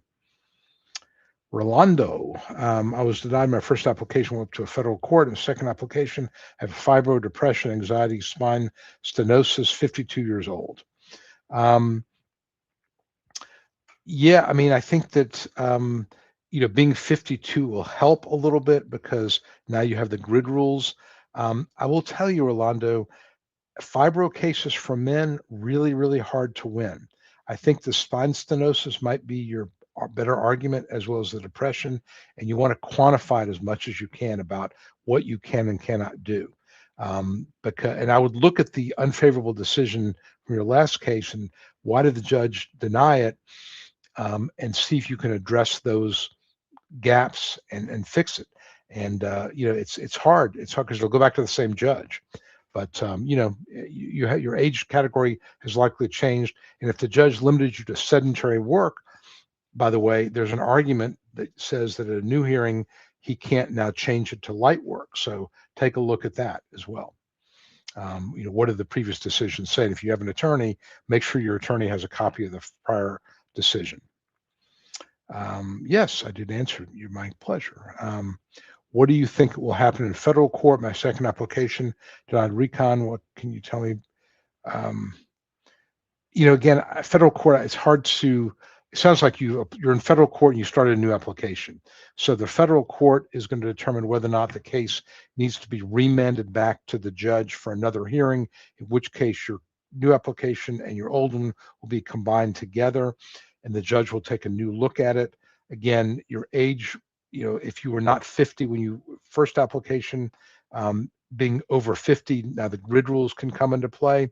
And look, I've had fibro decisions where the district court says you have got to consider subjective complaints. So if the judge denied the case because it's all subjective, you got an argument. So, again, it's district court will give specific instructions to the judge when they remand it, and that will also dictate what happens at the hearing as well. But yeah, it gets complicated. But if it does get remanded or sent back to court, the appeals, the administrative law judge, there'll be instructions on it, and it also is telling the judge you screwed up, and that will help your cause as well. Don Hager, how much is a person working? How much can you make a year for your part-time job? All right, double answer to this question. I think I did have a blog post on it. First part of it is you have something called a trial work period, where you can work up to 9 months in any 5-year period of time. And let me give you the number here. With the trial work period in 2026, you can have, let's see what it is here. It is $1,210. So you have 9 months, you can earn $1,210 or more, and you can earn $10,000 a month. Doesn't change anything. After that, after you use up your trial work period months, again, it rolls over every 5 years. After you use that up, let's say you've used that up, then as long as you stay below SGA or $1,690 in 2026, you're fine. And that's about $20,000 a year. So if you use up your trial work period, you can, don't worry about it. You can earn whatever you want to earn. If you use up one of those months for every $1,210, you earn gross. Let's say you use those up. Now you need to stay under SGA or $1,690. Be aware if you're paid biweekly, 3 pay periods, I think 2 or 3 months out of the year. Got to be careful about that because they look at it month by month. But gross income is going to be about $20,000 if that gives you kind of a ballpark. So you can work, but you need to look at the trial work period. I'm going to send you, I'll put a link in here from a page of my website about trial work period and SGA. So you have access to the tables, and hopefully that will help a little bit. But I did a blog, I think I did a blog post about this. I'm not going to look for it right now, but look at ssdanswers.com, my blog. I think I did a blog post about this. Okay, if the attorney gets the full amount, can they make more than that or try to? You could theoretically file a fee petition. Already talked about how difficult that is. You have to prove that you're deserving of more. But if you did a fee agreement, unless you file a fee petition and you've got to convince a lot of people that you're deserving of more, no. Generally speaking, my feeling is if you sign up with an attorney under a fee agreement and they say 25% capped at $9,200, live with that. And if I've never asked for more, but if I ever did, I would call my client and say, look, this case went to 4 hearings. There was a lot of extra stuff. Do you mind if I, apply for extra fees? And, you got to go with what they say. So that's it. All right. Hits for life. 45 years old, seeing the 4th ALJ in 7 years. Diagnosed with fibro, chronic bilateral L4-5 radiculopathy, depression, anxiety, gastritis, migraine, sleep apnea, mild neurocognitive disorder. The CE physical stated unable to do sedentary work. CE mental stated marked limitations, controlling behavior, maintaining well-being. Let's see, is there anything else we've got there from Hits for Life? I think that, those impairments are pretty significant. Even at 45, you've got medical sources saying you're not able to do even sedentary work. I think it's a pretty good argument. Now, red flag, you've seen 4 ALJs, so you're still insured. Why do they keep denying you? That something's going on there. But if you ask me all these issues and you ask me about them, with the first hearing, I think I would say you've got a pretty good argument based on that. But again, the devil's in the details. I would have to see what the medical record says. A physique, been here a couple of times, but I'm a TBI. Remember you? Yes. TBI survivor. How much are you allowed to make while trying to get disability?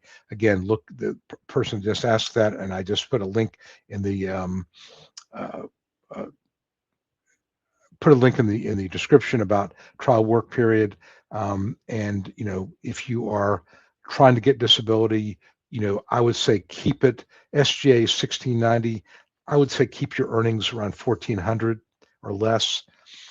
That's just my rule of thumb.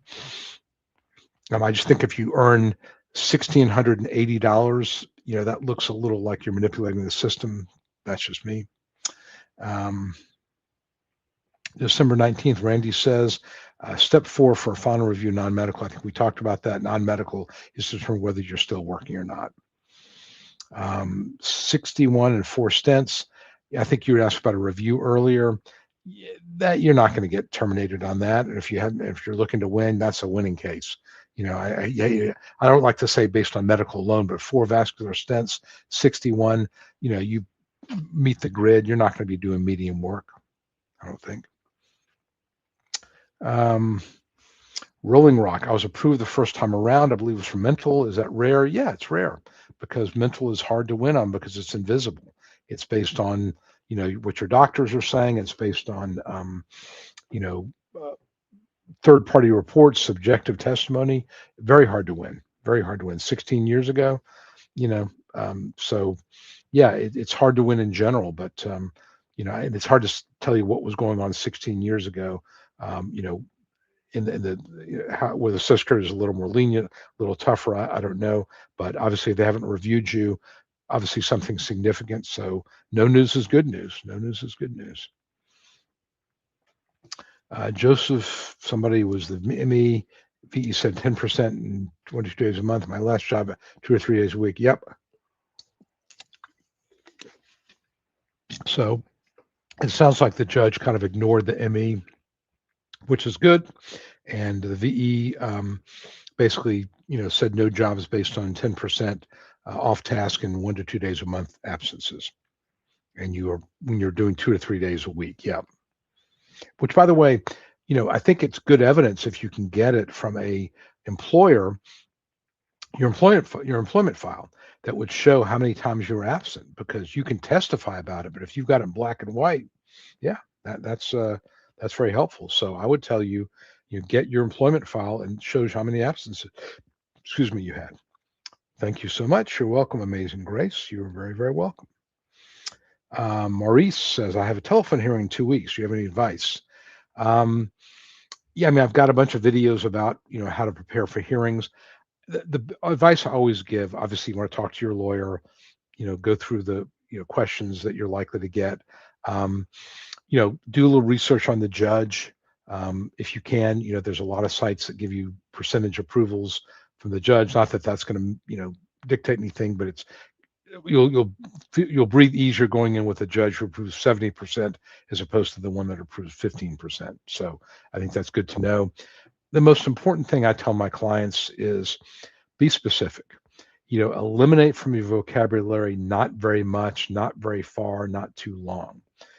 Just a little bit, just a little while. Those mean nothing. You want to be specific, and you want to make a list. I think I give you a link to some of these functional capacity forms. Print one out and go through, and just go through the questions. How long can you sit? How long can you stand? How far can you walk? Things like that. Don't exaggerate. Pick a day. So you want to be very specific. Pick an average, slightly below average day. So if the best day is a 10, the worst day is a 1, pick a 4. It's not right in the middle. It's a little bit worse than the middle, but that's your average day. But come up with specifics. And again, talk to your attorney. Do these numbers, do these answers make sense given my limitations? I've had a number of clients, men in particular, I'll say, and they've got 4 herniated discs and they've got, they had shoulder surgery. How much can you lift? Oh, about 30 pounds. I'm like, really? 30 pounds? I'm going to show you a bag of dog food that is 20 pounds. You think you could lift that? Oh, no. Well, because people, they don't think about what they're like now. So you got to really think about what you can do. Really, really important. So be specific, run your answers by somebody who has perspective, i.e. your lawyer. Make sure those answers make sense. Make sure that you cover all the parts of your body that are damaged, and think about it in terms of how it affects you, how it affects you at a job, because that's the definition of disability. It's vocational. Do you have a medical problem that prevents you from being a reliable employee? So, if you have a scar on your face from, being attacked, let's say, or burned, okay, that may not be a functional problem. It may prevent you from being a model, a photography model, but it's not going to prevent you from doing, a laundry marker job. So you got to think about all your impairments in terms of how they affect you vocationally. That's really what you want to focus on. And then again, just go over with your attorney the questions that you're likely to get and practice answering them. Don't ramble. I think that keep in mind when the judge is talking, you stop talking. So if the judge interrupts you, just stop. I mentioned I had a hearing today. Judge kept interrupting my client, and she did a pretty good job of just stopping when the judge would do that. A couple of times she's in the middle of a sentence and they talked over each other. You don't want to do that. My attitude is when the judge opens his or her mouth, I stop talking. It's just, phone hearings in particular, you lose some of the, kind of the give and take you would have in person, where you can sort of see a person starting to talk and you might stop, but you can't do that in a phone hearing. You have to just be listening very, very carefully. Those are some of the things that I would tell you. Know your medications and know the side effects of those medications. Have a list in front of you, have your elevator speech in front of you, list all the body parts, the medical issues, have it in front of you so you cover all that. I think that it's just, and be yourself. You're not on trial for anything. You've done nothing wrong. And I guess the final thing I would tell you is go in with the attitude that you're reluctant. You hate to be here. You don't want to be pursuing disability. You'll go back to work as soon as you can. Don't go in with the attitude of entitlement. Like, I know I'm disabled, judge, pay me. Those are some tips I would give you. Again, I've got a lot more on the YouTube channel. I would encourage you to go take a look. But those are some things I would tell you. Jody Maxwell says, when the disability says the average time to wait for a hearing is 9 months, that seems a little long to me. Does it start counting from the day you ask for a hearing when you're scheduled? No, from the time you ask for a hearing.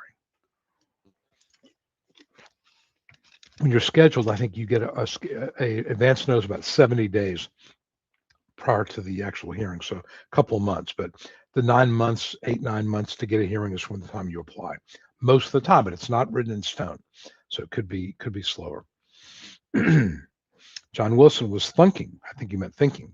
54, my hearing was on the 13th. 55 in April. Would they try to use my age? Would try to move you up to the grid? I've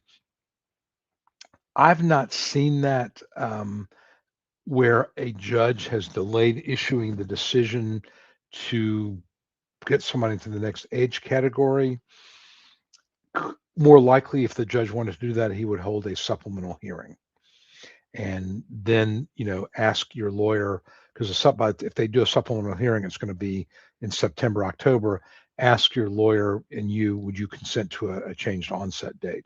But other than that, I think you'll get a decision based on, the medical evidence as of your age 53, 54, and so forth. But to answer your question, I've never heard of a judge holding case, open to get you to the next age category. Like I said, if they want to do that, they'll schedule a supplemental hearing. Is it legal for them to do that? I don't know. I've just never seen it. Lucid A. DeLuca, 24, PTSD and schizophrenia, disabled veteran. What are my chances? Honestly, I got to tell you, it's going to be a real uphill battle. 24 is really, really young. Schizophrenia is a mental illness, obviously, that can limit your ability to take care of daily activities. If there's hallucinations, if there's problems managing time, you would need really strong psychiatric support. Not impossible, but really uphill. It's hard to win mental health cases in any situation, but at 24, they just don't want to pay people for the next 35 years. That's the problem. So, I would say really, really strong medical support would be a necessity at 24. To be absolutely straight with you. Meow meow. So I cried the entire hour of the hearing. Wish I'd watched your emotions video beforehand. Tried to stop it. I couldn't. Yeah, and I think judges realize that. I know for me, when I'm trying a case and I have to talk to somebody about depression or about things that are painful, I'll make that at the end. So I can have them talk about their back and their neck. And then when I know it's going to possibly make them become emotional, I'll save that to the end. Honestly, the medical record is 85% of whether you win or lose. Your testimony, 10%. If you can't get through it, that's, of course, evidence of your problem regulating emotions, but 10%, your attorney's brilliance, 5%. It's mostly medical evidence. So I think you said that you'd won anyway, but the fact that you were upset and emotional and crying, I don't think that doesn't lose a case. I think, if a judge felt like, you were faking it maybe, but I mean, I think if the judge felt the medical record was not sufficient and he wanted to hear from you or she wanted to hear from you, they would give you time to compose yourself, and then they'd say, we need to schedule a supplemental hearing. So judges aren't looking, they're not going to deny you because you cried, is what I'm getting at. How effective is good rule? It's 202.06. I use it all the time. I don't think there's a 220. Maybe before I say that, let's take a look. That's in the light grid. I think it's 202. Yeah, 202.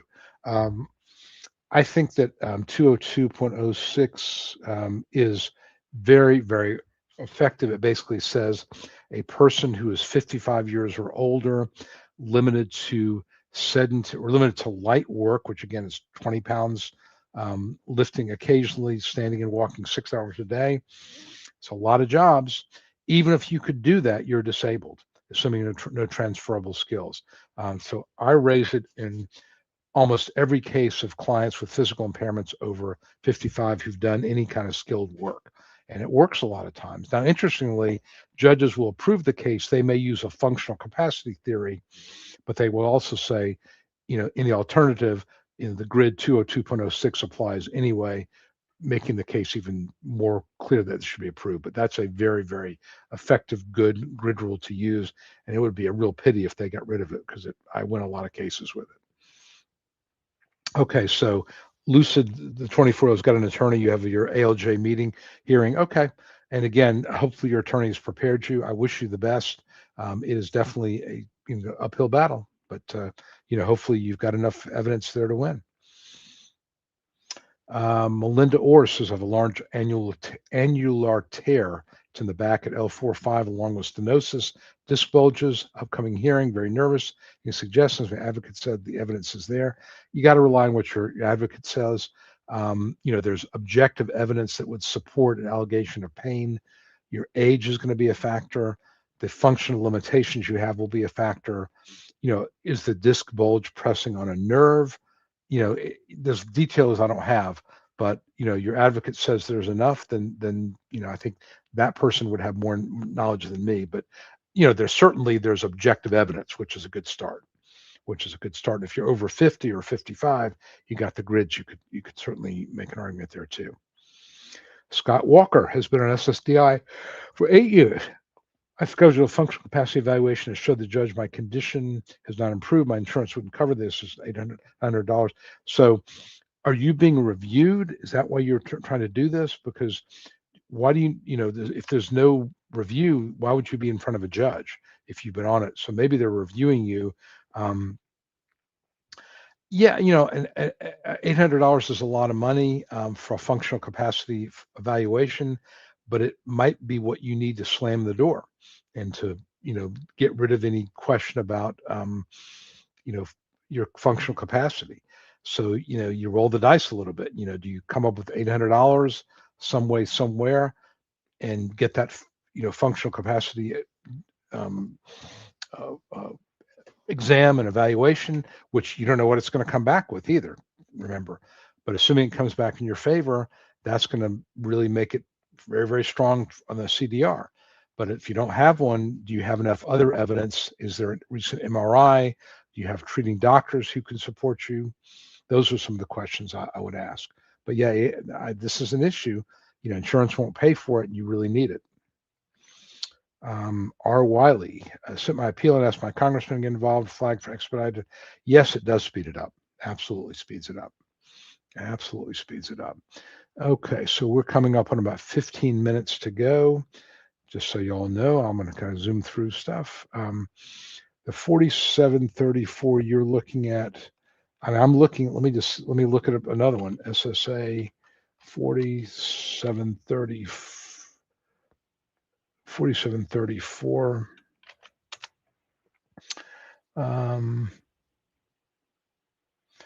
Okay, I see what it is. There's a new one that they use it for mental health. Mental health about mental functional capacity. Okay, I see what you're talking about. It's mental. Yeah. Okay, they used to use that number for another one. I just clicked on the wrong button. So, okay, this is a mental FCE form, functional capacity form, and it talks about all these things. And again, I'll just since I showed it last time, I'll show it again real quick.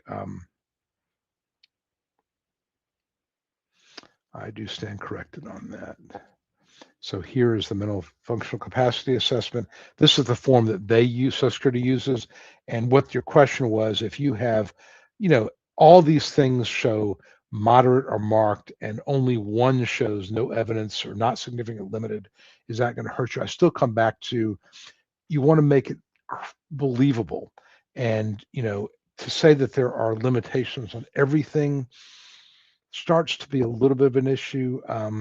Now, again, if everything is limited, everything's limited, But I mean, like, for example, here, the ability to ask simple questions or request assistance, that's hard to say that's, there's any limitation. I mean, most people can do that.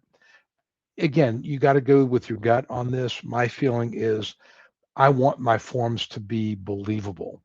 And when everything is shown, there's check mark on everything, I think you run that risk. I would, again, run it by your lawyer, but that's just my take. That's just my take. That you want to have some things showing somewhat normal so that it comes across as believable. Scott Walker, can a regular GP do an evaluation? I got my pain doctor write a letter. Judge acted. Actually, I think that specialists are stronger than a GP because they are specialists. But I would get both if you can. Your GP probably knows you better, but do they have specialized training to talk about pain, and maybe they manage your prescriptions? They can talk about medication side effects, things like that. I would try to get both. But I think a specialist is probably more compelling, at least to me it is. I hate they changed the treating provider. You mean you both. There are SS doctors that everything can to deny benefits. A lot of them they work in the world of insurance. They do work for insurance companies, and their job is to help insurance companies deny claims. So that's their mentality, and I think judges know that. But yeah, it's treating sources. I think most judges still give. They were not going to say treating sources. I think good judges do, at least, because they realize that they're more credible and more believable. Okay, Charles. Yes, Jen has moved on. I will make a note. In fact, I'm going to do that right now because I've been monitoring Jen's email, but it should have been gone to the main box. But let me make sure we get followed up, Charles. And Christy, who is my new paralegal, I'll make sure we follow up with you tomorrow. We didn't have too much of a hiccup when Jen left, but again, there's always going to be some gaps during training and so forth. But I will check on this myself, and either Christy or I will get a hold of you tomorrow. But thank you for stopping by and letting me know. I'm getting ready to go to court, says Scott, and to keep your SSDI review. What other than a functional evaluation report will work in your favor? A letter from your doctor, MRI reports, objective tests, maybe statements from third parties that have observed you. I think those things would all be helpful. Your doctor can do a functional capacity form, like the one I just showed you, or go on that how to get on, get one of those. Your doctor can fill it out. You don't need a formal physical therapy functional capacity evaluation. Your doctor can fill out a form for you as well, but those things would be helpful, I think. I reapplied for SSD with a lawyer this time on Thursday, and today it's on step 2. Is that a good sign? It's not a good or bad sign. It just means it's being processed, which is good, but it doesn't mean you're more or less likely to get approved or denied. Do I know after passing a 3-year CDR when the next diary review is scheduled, the less than the 3-year cycle to 6 to 18, keep it the same or extend for 7 years for chronic fatigue syndrome? I'm guessing what you're asking. The only thing I can tell they don't tell us a lot of this stuff because it's internal. My experience has been that people over 50 are reviewed less likely than people under 50. People over 55, even less. People over 60, even less. That being said, some reviews are random. I think everybody who gets approved should assume they will be reviewed at some point. Keep going to the doctor. Keep getting, being compliant with treatment. But I cannot give you an answer because there is no documentation that I'm aware of that explains their policy in terms of doing reviews. Maybe a Freedom of Information Act would get that, but I think they consider that internal directives. They don't want people to know, quite frankly.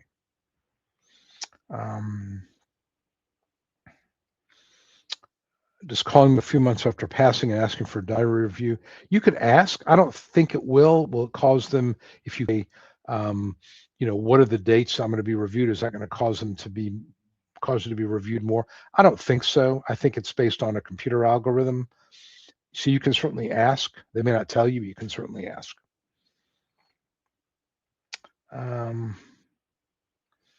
Why did they not tell me? Why did they tell me, Randy says, they did not need a functional report for low vision? Blindness is kind of an unusual category in the disability world, that it's based on your the testing of your visual acuity, and so how much you can lift and carry and all that. It's really, do you meet a listing or not, is what it's going to come down to. So if all you're basically your claim on is your vision, then your physical issues are not going to be really considered very much. And they ask you for whatever forms they want to ask you for. Now, if you want to fill one out and submit it, go ahead, go for it, do it. It's not going to hurt you, but I think vision is going to be based on the visual acuity test and your ophthalmologist report more so than other things. And to kind of expand on Randy's question, Social Security adjudicators have the leeway to decide what forms to send you. Some may send you a pain questionnaire, some may not. Some may send a third-party questionnaire, others may not. They will send what they want to send, but again, if you want to fill in a form that you find on the internet, that supports your case, go for it. That becomes part of your record. Okay, so Fan Cave Collective got your attendance record from your last job in the record. Great. That's a very smart move on your part. Wish more people would do it. I think it's very helpful. Jet Ames 3 Blessed. I'm not sure. But anyway, I've schizophrenia, anxiety, depression, and plantar fasciitis. I'm on stage 3 in recon. Should I submit my own medical records because my primary failed to respond? Yes to DDS. Yes, yes, yes, yes. Get those records in. Absolutely. Absolutely get those records in.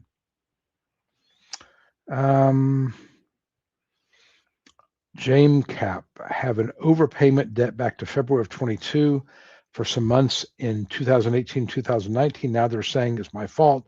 I shouldn't have gotten SSDI in February 22 and beyond. This is one of these situations where you're an overpayment. You need to ask for a waiver or a payment plan.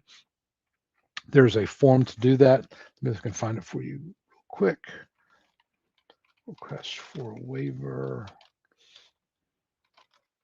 Overpayment. I think it's form 632, SSA 632. So go online, type in SSA, Social Security Administration 632, fill out that form and see if you can work something out with them. Assuming you in fact were, and why were you overpaid? I mean, again, we don't have time to go into that now because we're getting close to the end here, but are you sure you were overpaid? Why were you overpaid? Were you working? What's the reason? So you got to ask some questions here.